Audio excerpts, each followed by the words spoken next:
Hi, I'm Dennis Weiss for Eagle Communications. Welcome to Why Like Ike. We have a fantastic show for you today, but we have a couple of new faces, so we have to introduce them. We have Matt, who's the registrar. Thompson's your last name.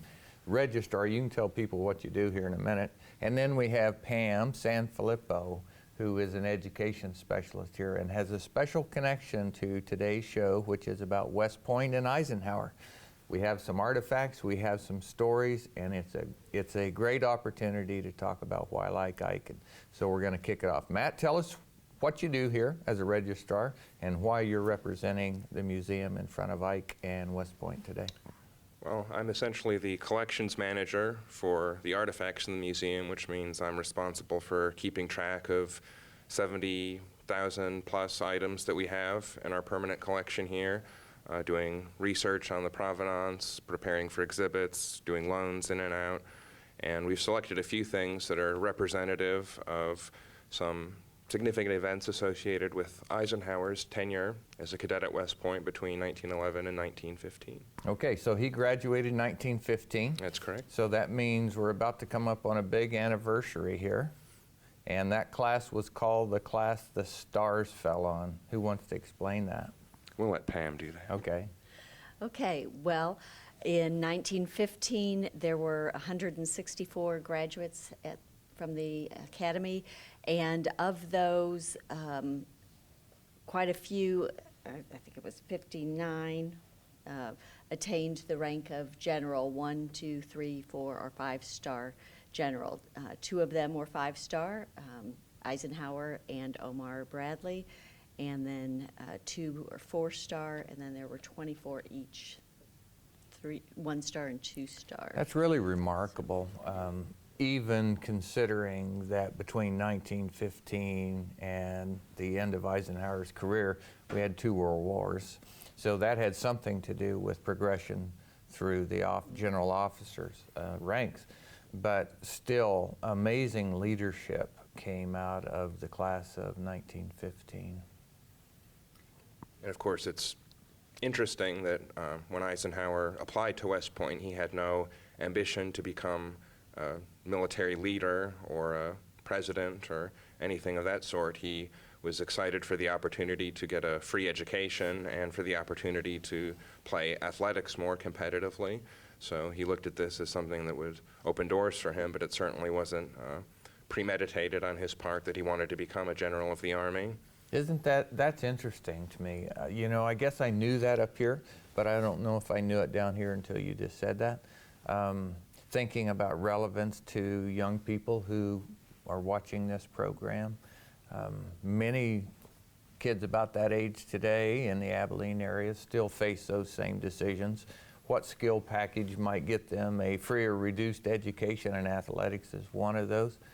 We don't know where most roads end, do we, when we start on the trail? Mm-hmm. Yeah, kind of fun. Okay, I see I have the white gloves. That's to slap myself if I try to reach for an artifact to keep you from having to slap me. Mm-hmm.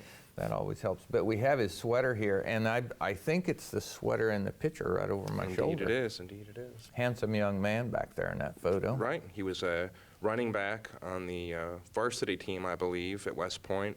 And that's something that was very important to him, and it was quite discouraging when he severely injured his knee during a game against Tufts University. And at that point, he was not able to play football competitively any longer, but he did find another opportunity as a coach for the junior varsity team. And as a result of that injury, he almost was not able to graduate at the end of his 4 years. He had to sign a paper promising that he would never request duty as a cavalry officer, since they didn't think he'd be able to ride a horse.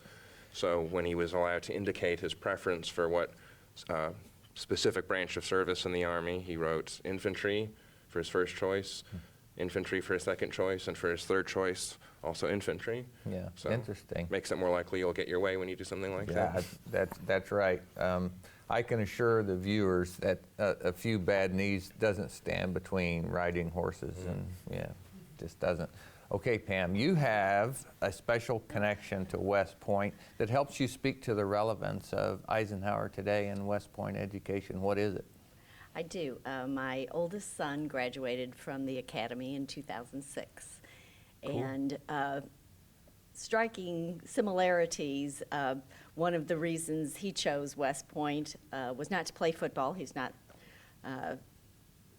was more active in soccer, but to get a free education. We had 4 kids in our family, and he was the 3rd in line, and decided that he would try and help pay for his education by going to the academy, similar to what Ike did, Ike recognizing that he had 3 younger brothers after him that were going to need an education as well. So it was very interesting when I started reading more about Ike and finding those similarities. You're an education specialist here. How do you transfer the history, the facts of Ike, and the greatness of that era to today's youth in your programs? There are so many ways that events in his life parallel with things that are happening today, ongoing issues, especially civil rights, and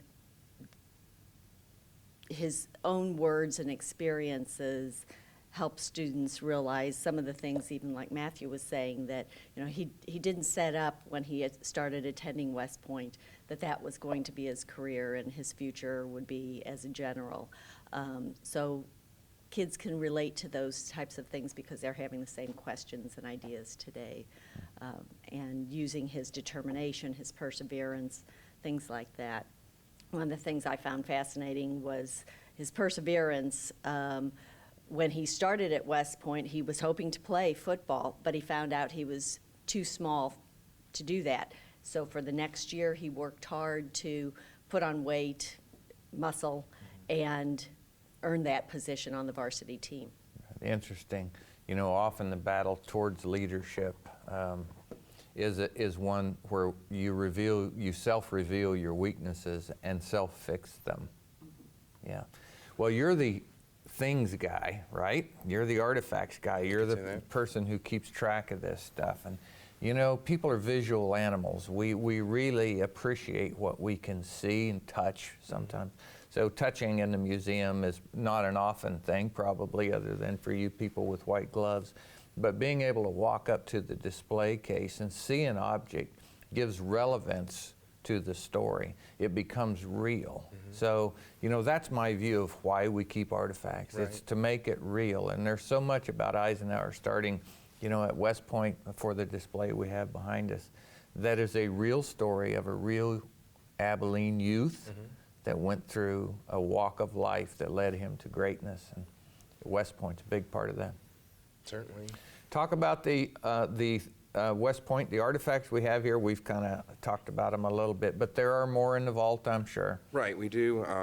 Interestingly enough, we don't have a tremendous amount of material from West Point, precisely because, as we talked about, he had no expectation that there would be a museum about him one day. And so there are things that people don't think to say. So it's a small amount of things related to West Point.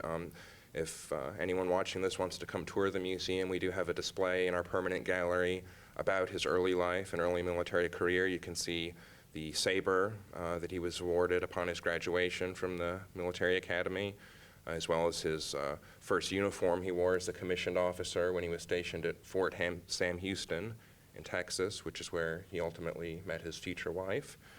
The pennant we have on here, speaking of women in Eisenhower's life. Sure. Thank you. This is a souvenir that Eisenhower mailed to a close friend of his from Abilene when he was growing up, named Ruby Norman. And it's just the Army emblem on the West Point colors. And like I said, this is one of the handful of artifacts from this time in his life related to West Point that we have in the permanent collection. And he corresponded with her somewhat regularly, I would say, as a cadet there. That's, it's interesting to me, what you just said is he didn't think about saving stuff from West Point, it's just stuff, your closet gets full. I have a number, 4 kids as well. I can assure you, saving stuff from 4 kids will fill a house in a hurry. So here we are, and again, I'm drawn to the parallel of young people today who might be watching, never been to the museum. You find inspiration in unexpected places sometimes. And as you look at Ike's life, I think of, I used to know the fact of this, and one of you can fill me in if you know it, but I'm pretty sure Eisenhower didn't graduate at the top of the class of 1915. He was 61st, I believe, academically, and 125th for demerits awarded, so kind of near the middle on both of them. Yeah, so the perception I think that media sometimes puts over young people is a vision of perfection. That's not real. Eisenhower's real. He was a kid that didn't expect greatness, saw an opportunity, took it, finished in the middle of his class, pretty much run-of-the-mill, and is one of only 2 5-star generals to grace our modern era, you know. So don't give up along the journey, I guess, is my message to people watching. What have you got to say, Matt? We'll let Pam go first. I've been Okay. monopolizing All the right. conversation. Okay. Well, I was thinking along similar lines with my son. I mentioned that he was looking at getting the free education, but one of the additional points is that my son, once he was accepted, was afraid that he wouldn't be able to make it all the way through, and thought about not accepting the nomination. And we kind of convinced him that if he didn't go ahead and at least try, he'd never know. And Eisenhower said in At Ease, the book that he wrote, Stories I Tell My Friends, that once he got there, he had a 2-year advantage over some of the other cadets that were entering, simply because he had worked for a couple of years after high school to help fund his older brother's education in college. And he attributed that experience to having a little more maturity and being able to handle some of what the plebes were going to experience, the harassment they received from upperclassmen. And he could kind of look at it, stand back, and kind of laugh, not letting them know he was laughing, or he'd end up with more demerits. But my son kind of did the same thing. He was able to, even though he wasn't older, he kind of stood back and kind of could take it all with a grain of salt. There were many cadets that had been big man on campus in high school, and once they got to West Point and realized they had to learn how to follow before they could learn how to lead, they weren't able to handle that, and dropped out. In Eisenhower's class, of the 265 that started, only 285 that started, 164 graduated. So only 58% made it through the 4 years. It's a rigorous curriculum, but I think it's a rigorous life to prepare leaders in a field of endeavor, military service. It's rigorous. But look at what that leadership group that came out of the class of 1915 did for us in their military career. Amazing. Okay, so as you look for inspiring thoughts, I guess, as we get towards the end of our session about West Point, so what can you speak to, each of you, as you want to people who maybe have never been here or made the trip through and haven't been back in 5 years? What can people come here and draw from the West Point experience, this is our show today, of Eisenhower, into the daily lives of what they see and hear on the news and what they live in their own lives? What's the relevance of West Point to people who haven't been here in a while or have never been here, Matt? Well, excuse me, West Point, in the literal sense, probably has very little relevance, if I'm being candid, to most people who are going to come here. They haven't gone, they don't know somebody who's been there, they don't think about it day to day. But what it represented to Eisenhower, as we've reiterated several times, was an opportunity, and he didn't know what exactly that was going to entail, but it was something that he worked hard and applied himself so he could find out. And that's a good takeaway lesson, I think, no matter what you're doing or what you want to do or what you think you don't want to do, is to avail yourself of opportunity.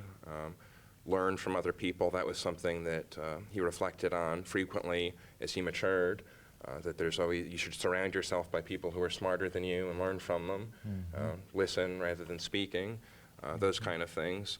So I think very abstractly, this is just an example of the fruits that can be born from being willing to challenge yourself and try something and take advantage of whatever life puts in front of you. Well said, well said. Couldn't agree more. Pam? I would agree with much of what Matt said, and I think the tried and true saying, where there's a will, there's a way, would apply to Ike's experience, what he had learned here growing up in Abilene, the family life he had had, the self-reliance, the work ethic, morals, would have served him well no matter where he had gone to college. Getting to West Point, he said that that first day when he, at the end of the long day that plebes have on reception day, he took that oath and he realized that from this point on he was going to serve the nation, not himself. And it was a very emotional time. And I think for any of us, especially for children today, recognizing that they have the potential to do just about anything. They can see that through coming here and learning about Ike's life. I have a follow-up question for you. Being an education specialist, you get to see the kids who come here, right? You see the walk in, you see them here, you see them walk out. What change are we making in young people's lives because of the education program at the Eisenhower Presidential Library?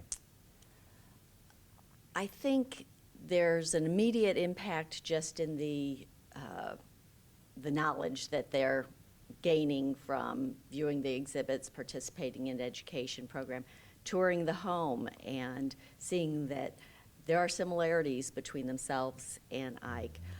I think the longer-term impact can come as they meet these challenges in their life, as they gain experience, and can then relate that to what they've learned here. So. Interesting. Well, I get my comment right, Matt. Okay. I'm always amazed by Dwight David Eisenhower, and it's relevant to me every day because I live and work in the Abilene area. However, when I come here, it's turning up the volume or turning up the intensity of the understanding for me personally to know that what an incredible leader he is. The artifacts for me, as I walk and look at them, as I navigated my way to this room, you walk past World War II to get here. It's amazing opportunity in the middle of Abilene, Kansas, that we have an access to the history of a man who made such an impact on the world, who still drives the leading number of researchers for presidency. You know, in our current history, we're still pumping out books about Eisenhower today after all these years. Many people are interested in what Dwight David Eisenhower did on his time here on Earth, and what an incredible opportunity it is for young people to have a chance to come and sit here and absorb what they may of the legacy of Dwight David Eisenhower. It's just an outstanding thing.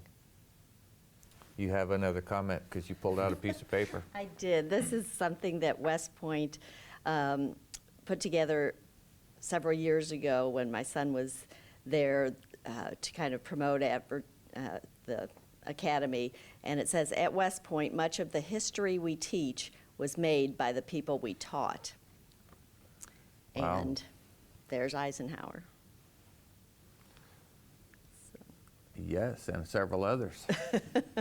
MacArthur on the right, and on the bottom, Robert E. Lee, I do believe. Yes, and on the top Ulysses S. Grant. Grant on the top. Now that's quite a foursome. But thank you so much for, again, inviting us in today to talk about West Point, look at some of the artifacts, and sit in the middle of the legacy of Dwight David Eisenhower, be able to share it out through our camera to the world, both on television here at Eagle and through YouTube and the rest of the world. So Matt, Pam, thank you so much for hosting this opportunity today. Thanks for the opportunity. You bet. Folks, we're appreciating you there at home watching this program on Eagle Communications. And for Eagle, I'm Dennis Weiss. Have a great day.